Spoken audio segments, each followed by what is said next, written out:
बुद्ध कैसे बने ज्ञानी। ज्ञानी बुद्ध की रोचक कहानी। राजा के यहाँ बुद्ध का जन्म हुआ। पिता ने ज्योतिषियों को बुलाकर भविष्य पूछा। उन्होंने कहा, या तो ये सम्राट होगा और या तो ये साधु होगा। एक तरह से देखा जाए तो सच्चा सम्राट भीतर से साधु ही होता है।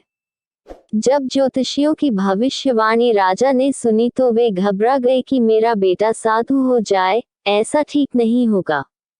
राजा ने पूछा, कोई उपाय बताएं, क्योंकि मैं चाहता हूं कि राजा का पुत्र राजा ही बने। ज्योतिषियों ने मैं कहा कि इसका लालन पालन व पूरा जीवन बड़ी सावधानी में बिताना होगा। अर्थात आपका पुत्र सिद्धार्थ कभी किसी बूढ़े व्यक्ति को न देखे, कभी किसी बीमार व्यक्ति को न देखे और कभी किसी मरे हुए व्यक्ति को न देखे। जब तक ऐसा होगा तब तक वे राजा ही बने रहेंगे, अगर ऐसा नहीं हुआ तो वे साधु बन जाएंगे। राजा शुद्धोधन ने अपने पुत्र सिद्धार्थ के लिए बढ़िया से बढ़िया, बड़े बड़े महल, अच्छे से अच्छा भोजन, दास दासियां और खाने पीने के सामान आदि वस्तुओं के ढेर लगा दिए। पिता ने पुत्र को सुख सुविधाओं में इतना उलझा दिया कि उसे बाहर का संसार याद ही नहीं आया। शुद्धोधन ने समझ लिया कि अब इतने सुखों के आगे साधु बनने का प्रश्न ही उपस्थित नहीं होता। वे निश्चिंत हो गए। राजा शुद्धोधन ने बिल्कुल पक्की व्यवस्था कर रखी थी कि उनका पुत्र सिद्धार्थ जीवन में कभी भी वृद्ध, बीमार और मृतक व्यक्ति को देख न सके, क्योंकि वे अपने पुत्र को खोना नहीं चाहते थे। सिद्धार्थ का जीवन ऐश्वर्य और सुख सुविधाओं में बीत रहा था। उनके जवान होने पर एक सुंदर कन्या यशोधरा से उनका विवाह हो गया। विवाह हो जाने पर शुद्धोधन की आधी चिंता मिट गई। अब तो शादी हो गई, अब कहाँ जाएगा। अब तो मेरा पुत्र बंधन में बंध गया है, अब उसके कहीं जाने का सवाल ही नहीं उठता। 1 वर्ष बाद बेटे का भी जन्म हो गया। उसका नाम राहुल रखा गया। अब राजा शुद्धोधन को बिल्कुल पक्का विश्वास हो गया कि अब ये कहीं नहीं जा सकता। एक दिन सिद्धार्थ ने कहा कि पिताजी, आज तक मैंने कभी अपनी राजधानी नहीं देखी, आपकी आज्ञा हो तो आज देख आऊं। राजा ने कहा, हाँ हाँ अवश्य जाओ, अपना शहर देख कर आओ। एक सारथी को भी साथ में भेजा गया कि जाओ राजकुमार को राजधानी घुमा फिरा कर लाओ। फिर भी राजा ने चाक चौबंद इंतजाम कर रखा था कि कहीं चूक न हो जाए।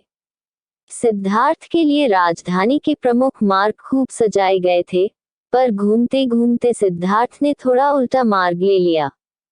घूमते घूमते सिद्धार्थ ने थोड़ा उल्टा मार्ग ले लिया।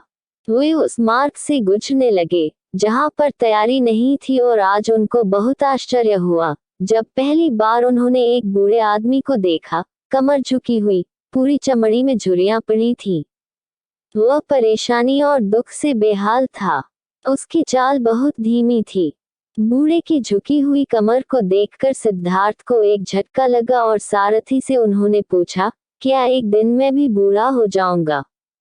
सारथी ने कहा, हाँ राजकुमार, हर व्यक्ति के जीवन में 3 अवस्थाएं आती हैं, बचपन, जवानी और बुढ़ापा। एक दिन तुम भी बुढ़ापे की अवस्था में जाओगे।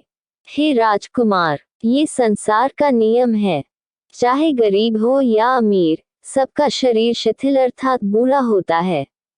राजकुमार सोच में पड़ गया।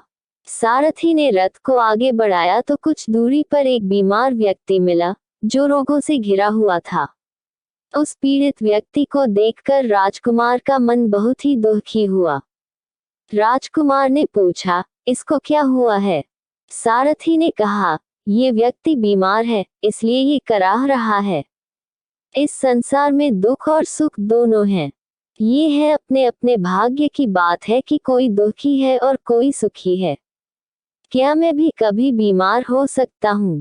सारथी ने कहा, आप यह विचार अभी छोड़ दें, समय बड़ा बलवान होता है। ये सारी बातें कर्मों पर निर्भर करती हैं। चाहे राजा हो या रंक, सुख दुख सब पर आते हैं। अगर शरीर में कोई रोग आना है तो वह आएगा। ये सब सुनकर राजकुमार सोच में पड़ गया। सारथी ने रथ को कुछ आगे बढ़ाया तो सामने से 4 कंधों के ऊपर एक अर्दी को जाते हुए देखा। राजकुमार ने ऐसा पहली बार देखा था। उसने सारथी से पूछा, यह क्या है? यह आदमी मर गया है। यह मुर्दा है। जो व्यक्ति मर जाता है उसको बांधकर शमशान भूमि में ले जाते हैं, फिर वहां पर उसे जला दिया जाता है। राजकुमार ने कहा, क्या सबको मरना पड़ता है? हाँ, सबको मरना पड़ता है। यह मृत्युलोक है। जो जन्म लेता है उसे कभी ज कभी अवश्य ही मरना पड़ता है। तो इसका मतलब ये हुआ कि ठीक इसी तरह से एक दिन मुझे भी मरना होगा। मेरी देह भी मुर्दा होगी और मुझको भी 4 कंधों पर उठाकर ले जाया जाएगा। मुझको भी ऐसे ही रस्सियों से बांधा जाएगा। मेरे भी आगे पीछे घर के सदस्य रह, और जिस संसार को मैंने इकट्ठा किया है वह सारा का सारा मुझसे छूट जाएगा। इसका मतलब ये हुआ कि क्या एक दिन मैं भी मर जाऊंगा? क्या एक दिन यशोधरा भी मर जाएगी? क्या एक दिन मेरा राहुल भी मर जाएगा?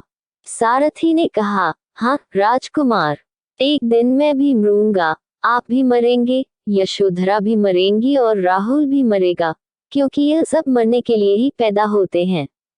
उस रात सिद्धार्थ सो न सके। सोचने लगे कि क्या संसार में इतना दुख है, रोग है, बुढ़ापा है, और ऐसे में मैं खा पी कर कैसे जी सकता हूँ? नहीं नहीं, ऐसा मुझसे नहीं हो सकता। मुझे खोजना होगा उस तत्व को जो दुख, पीड़ा और शोक से रहित हो, जो भय, भ्रम और भूल से परे हो, जो अनंत आनंद से भरा हो, जिसे पाकर फिर और कुछ पाने की इच्छा न हो। सिद्धार्थ वैराग्य के शिखर तक पहुंच चुके थे। बस उसी रात को उन्होंने घर छोड़ दिया। सारथी से कहा कि नगर की सीमा से दूर ले चलो। नगर के बाहर पहुंचकर सारथी को लौटा दिया। फिर कई दिनों तक वन में चलते गए। एक घने पीपल के वृक्ष के नीचे आसन लगाकर ध्यान में लीन हो गए।